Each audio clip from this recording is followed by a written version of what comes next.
International എക്കണോമിക്സിലെ ഒരു ടോപ്പിക്കാണ് adjustment mechanism of balance of payment.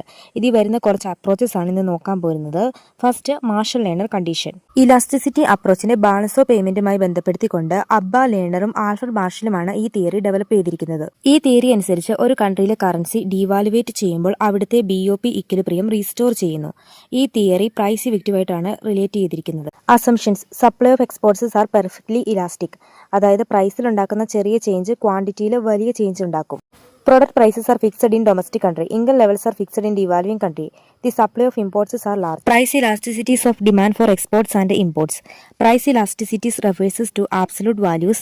The country current account balances are equal its trade balance. Normally ഒരു currency ഡീവാല്യൂ ചെയ്യുന്നത് അവിടുത്തെ BOP deficit കുറയ്ക്കാനാണ്. Country അവരുടെ currency ഡീവാല്യൂ ചെയ്യുമ്പോൾ മറ്റ് ഫോറിൻ എക്സ്ചേഞ്ച് മാർക്കറ്റിലെ കറൻസികളെ അപേക്ഷിച്ച് അവരുടെ കറൻസിയുടെ വാല്യൂ കുറയുന്നു. നിലവിലുള്ള എക്സ്ചേഞ്ച് റേറ്റിൽ ഫോറിൻ കൺട്രിയിൽ നിന്നും കൂടുതലായിട്ട് ഇമ്പോർട്ട് ചെയ്യണമെന്നുണ്ടെങ്കിൽ അവർ കൂടുതൽ ഡൊമസ്റ്റിക് കറൻസി പേ ചെയ്യേണ്ടതായിട്ട് വരുന്നു. ഇത് ഇമ്പോർട്ട്സ് ഗുഡ്സ് കൂടുതൽ കോസ്റ്റ്ലി ആകുന്നതിനും അവയുടെ ഡിമാൻഡ് കുറയുന്നതിലേക്ക് നയിക്കുന്നു. ഡീവാല്യൂ ചെയ്ത ഡൊമസ്റ്റിക് കൺട്രിയിൽ നിന്നുള്ള എക്സ്പോർട്ട്സ് ചീപ്ലി ആകുന്നതിനാൽ ഫോറിനേഴ്സ് കൂടുതൽ ഡിമാൻഡ് ചെയ്യുന്നു. ഇമ്പോർട്ട്സിനേക്കാൾ കൂടുതൽ എക്സ്പോർട്ട് ആവുന്ന സമയത്ത് BOP ഡെഫിസിറ്റ് കുറയുന്നു. ഈ ഒരു കണ്ടീഷൻ ബേസ് ചെയ്തിരിക്കുന്ന പ്രൈസ് ഇലാസ്റ്റിസിറ്റി എന്നൊരു കൺസെപ്റ്റുമായിട്ടാണ്.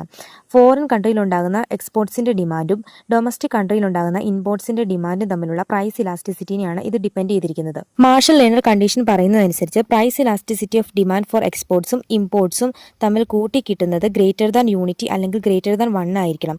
എങ്കിൽ മാത്രമേ ഡീവാലുവേഷൻ ബാലൻസ് ഓഫ് പേയ്മെന്റിനെ ഇംപ്രൂവ് ചെയ്യുകയുള്ളൂ. ഇവിടെ EX എന്ന് പറയുന്നത് ഡിമാൻഡ് ഇലാസ്റ്റിസിറ്റി ഫോർ എക്സ്പോർട്ട്സും EM എന്ന് പറയുന്നത് ഡിമാൻഡ് ഇലാസ്റ്റിസിറ്റി ഫോർ ഇമ്പോർട്ട്സും ആണ്. ഇനി sum of price elasticity of demand for exports and imports less than 1 ആണെങ്കിൽ ഡീവാലുവേഷൻ വേഴ്സണിംഗ് ആകുന്നു. അതായത് BOP ഡെഫിസിറ്റ് ഇൻക്രീസ് ചെയ്യുന്നു. Sum of price elasticity of demand for exports and imports equal to 1 ആണെങ്കിൽ devaluation no effect in BOP. Such a situation remain unchange. Marshall Lerner condition പറയുന്നതനുസരിച്ച് ഡീവാലുവേഷനിലൂടെ balance of payment disequilibrium കുറയ്ക്കണമെന്നുണ്ടെങ്കിൽ EX plus EM greater than 1 ആയിരിക്കണം. ഡീവാലുവേഷനിലൂടെ imports ഗുഡ്സിന്റെ domestic prices increase ചെയ്യുകയും അവയുടെ ഉപയോഗം ഡിക്രീസ് ചെയ്യുകയും ചെയ്യുന്നു. ഡീവാലുവേഷനിലൂടെ ഇമ്പോർട്ട്സ് ഗുഡ്സിന്റെ ഡൊമസ്റ്റിക് പ്രൈസസ് ഇൻക്രീസ് ചെയ്യുന്നു.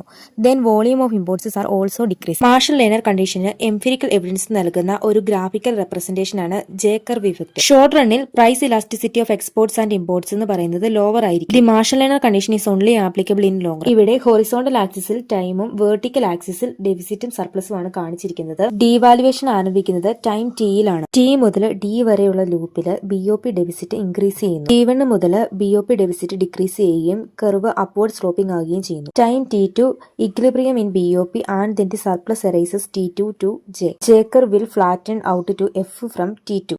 മാർഷൽ ലേണർ കണ്ടീഷൻ ഡിസ്കസ് ചെയ്യുമ്പോൾ വരുന്ന ഒരു കോട്ടാണ് pre war elasticity optimism and post war elastic pessimism. രണ്ടാം ലോക മഹായുദ്ധം വരെ Marshall Lerner condition highly successive ആയിരുന്നു.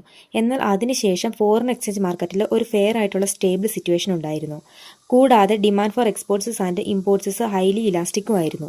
ഈ ഒരു സിറ്റുവേഷനെ പറ്റി പഠിക്കാൻ ചങ് എന്ന എക്കണോമിസ്റ്റ് 1922 മുതൽ 38 വരെയുള്ള 22 നേഷൻസിന്റെ export and import datas check ചെയ്തു. അതിനുശേഷം ML കണ്ടീഷൻ റിജക്ട് ചെയ്യുകയാണ് ഉണ്ടായത്. Rejection converted the pre war elasticity of optimism into post war elasticity pessimism.